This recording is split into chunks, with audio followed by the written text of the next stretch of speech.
Con su venia, presidente, quisiera yo pedir a la mesa directiva una intervención presentando varios dictámenes que hoy se van a someter a votación en un solo momento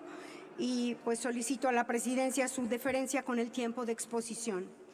A nombre de las y los senadores que integramos la Comisión de Reglamentos y Prácticas Parlamentarias, se presentan ante el Pleno de esta soberanía los dictámenes relativos a el proyecto de decreto por el que se reforman los artículos 19, 21, 22 y 23 del Reglamento del Senado de la República con relación al régimen de responsabilidades administrativas de las y los senadores. El proyecto de decreto por el que se reforman los artículos 218, numeral 1 y 277, numeral 4, así como se adiciona un numeral 5 al artículo 277, todos ellos del Reglamento del Senado de la República con relación a la conclusión del trámite del proceso legislativo de las proposiciones con punto de acuerdo, y dos proyectos de decreto por el que se solicita inscribir con letras doradas en el muro de honor del Salón de Sesiones de esta soberanía las leyendas Arrudecindo Candarel Jiménez y Benito Juárez, Benemérito de las Américas. En este mismo orden, brevemente comentaré el contenido de los dictámenes que hoy se someten a votación.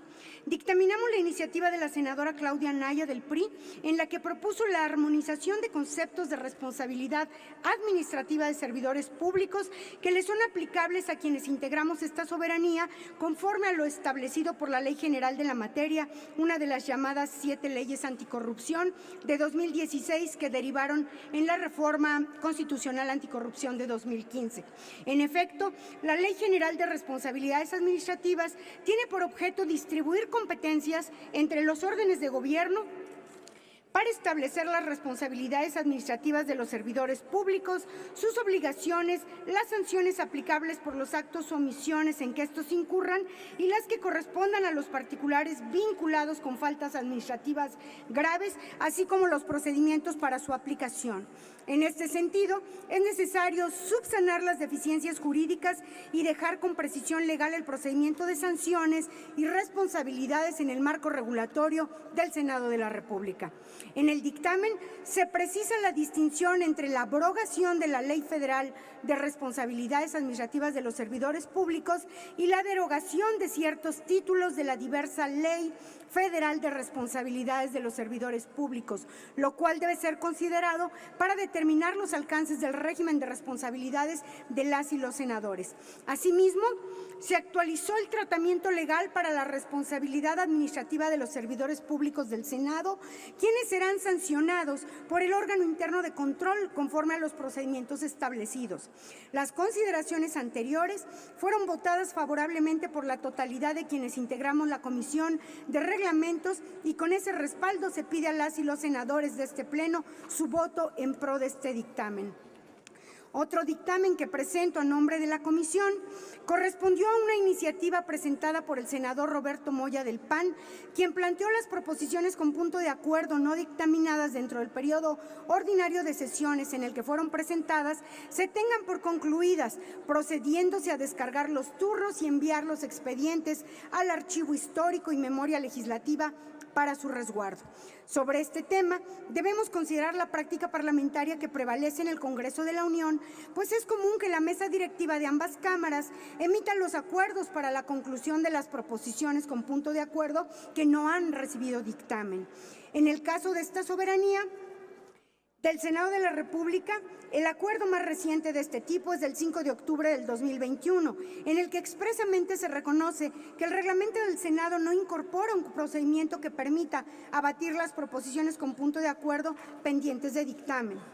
Conforme a la numeralia que se expone en dicho acuerdo, el 31 de agosto de 2021 habría un registro de 1,960 puntos de acuerdo no dictaminados en este Senado, dándose por concluido el procedimiento respecto de los que fueron presentados durante la 62ª y 63ª y 64ª legislaturas.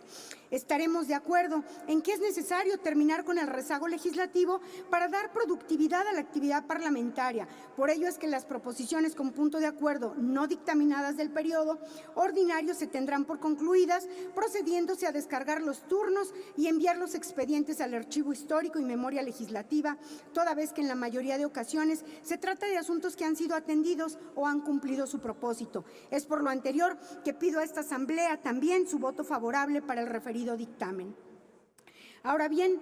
me referiré a los últimos dos dictámenes apelando a su comprensión en el tiempo de exposición. Uno de estos dictámenes tiene que ver con la propuesta de la senadora Rocío Abreu Antiñano, de Morena, e integrante de esta Comisión de Reglamentos, para que el nombre de Rudecindo Cantarell fuera inscrito en letras de oro. El Instituto Mexicano del Petróleo refiere que fue en julio de 1961 cuando Cantarell Jiménez se encontraba navegando la zona marítima de la prolongación submarina de la península de Campeche, Yucatán y Quintana Roo, así como los países de Belice y Guatemala, que se conoce como Sonda de Campeche,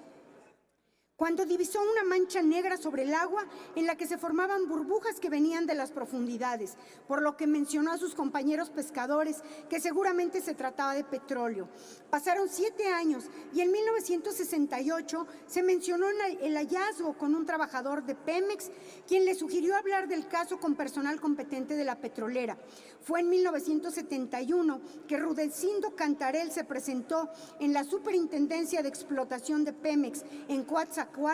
e informó del suceso. En 1974 se llevaron a cabo las primeras exploraciones, resultando en el mayor yacimiento petrolero de América y el segundo más grande del mundo. Hacia 1979, que comenzó la explotación del yacimiento, México pasó de importar 6,000 barriles diarios a exportar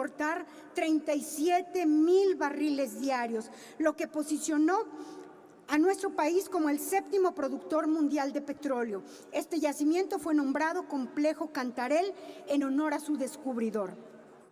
En junio de 2009, el Complejo Cantarell cumplió 30 años de vida productiva. 5 años antes, en 2004, había alcanzado su nivel máximo de producción de petróleo crudo, 2.2 millones de barriles diarios. El exdirector general de Pemex, Adrián Layuz, refiere que a partir de ese año inició la declinación de este campo. Al término de 2008, se habían extraído más de las 3/4 partes de las reservas originales de crudo hasta llegar a los 65.26 millones de barriles diarios calculados a septiembre de 2021. Por la contribución que el descubrimiento de Rudecindo Cantarell hizo al patrimonio nacional, sirva este homenaje para que las generaciones futuras sepan de su legado, por lo que se pide el voto favorable de esta Asamblea.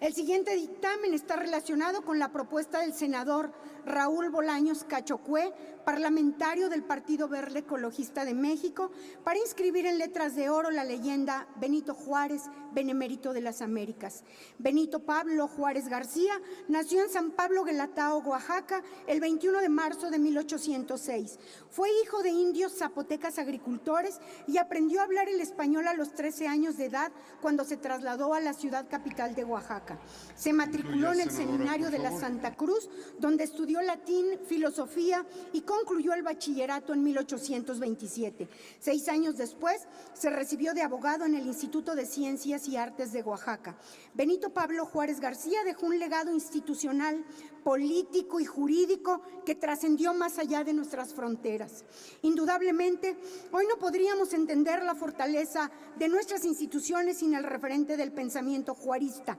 esto es, las ideas de la supremacía constitucional, de la fe en la República, del imperio de la ley, de la secularización del Estado, de la libertad de culto y, por supuesto, de la libertad de los pueblos. Es importante señalar que el 18 de abril de 1873, el Honorable Congreso de la Unión decretó declarar benemérito de la patria en grado heroico a Benito Juárez y fijar su nombre con letras de oro en el Salón de Sesiones del Honorable Congreso de la Unión, tal como puede apreciarse en el Palacio Legislativo de San Lázaro, por lo que resulta impostergable que en el muro de honor de esta soberanía también se le rinda homenaje a este gran hombre y a sus ideales, haciendo una valoración de los méritos, virtudes, grado de eminencia, aportaciones y servicios a la patria, es que se pide el voto favorable de esta soberanía para este dictamen. El senador presidente, quiero aludir también a otro de los dictámenes que en coordinación con la colegisladora Comisión de Salud hemos dictaminado también en esta Comisión de Reglamento y Prácticas Parlamentarias, donde los senadores y senadoras que integramos esta comisión aprobamos por unanimidad el dictamen para inscribir en letras doradas en el muro de honor de esta soberanía la leyenda: al personal de salud por sus incansables esfuerzos para combatir la pandemia por la COVID-19. Quizá ya lo olvidamos y eso es común. Al paso del tiempo tendremos que olvidar las circunstancias que nos fueron adversas y nos reconfortamos diciéndonos que en estas épocas aciagas todos fuimos estoicos. Pero seamos sinceros y seamos honestos, seamos íntegros. Cuando comenzaron las noticias sobre los contagios por el coronavirus y sus efectos letales, tuvimos miedo. Nos preocupaba nuestra salud y la de nuestra familia. Temíamos a esa afección que nos era totalmente desconocida y sentíamos una incertidumbre creciente por la ausencia de algún tratamiento que nos permitiera alcanzar la inmunidad en el corto plazo. Recuerdo haber visto en las noticias cómo los hospitales no se daban abasto para atender a los infectados y sentir un nudo en la garganta cuando me enteraba de que una persona cercana había sido contagiada y tenía que aislarse de su familia, o incluso ser intubada y compartir la zozobra ante las pocas esperanzas de una recuperación plena. Muchos de nosotros lloramos la pérdida de nuestros seres queridos. Durante la pandemia se cumplieron nuestras peores pesadillas: padres que no tendrían que haber despedido a sus hijos, familiares o amigos que nos fueron arrebatados antes de tiempo, y la impotencia de recibir la noticia de un fallecimiento sin haber podido despedirnos y abrazarnos por última vez. Durante todos estos eventos, quienes siempre estuvieron allí en la primera línea de batalla en la lucha contra la COVID-19 fueron el personal de salud que hoy fue galardonado con la medalla Belisario Domínguez. Nuestros médicos y doctores de todas las especialidades, enfermeros, camilleros, laboratoristas, técnicos de análisis, personal de limpieza, trabajadores sociales, recepcionistas, vigilantes, en absoluto, todo el personal de salud y sanitario de nuestros hospitales estuvieron dedicados a atender a los pacientes infectados y hacer frente a esta pandemia. El personal de salud y sanitario cumplió a cabalidad con la vieja ordenanza de los soldados que defienden a su patria. Fueron los primeros en entrar y los últimos en salir. Todos ellos fueron quienes estoicamente soportaron las vejaciones sufridas por la ignorancia y temor de sus compatriotas, quienes estuvieron separados por completo de sus familias y para quienes, al reconocer su labor y entrega, resultan insuficientes todos los lugares comunes, porque efectivamente se entregaron en cuerpo y alma, de día y de noche, contra viento y marea, a combatir la pandemia de la COVID-19.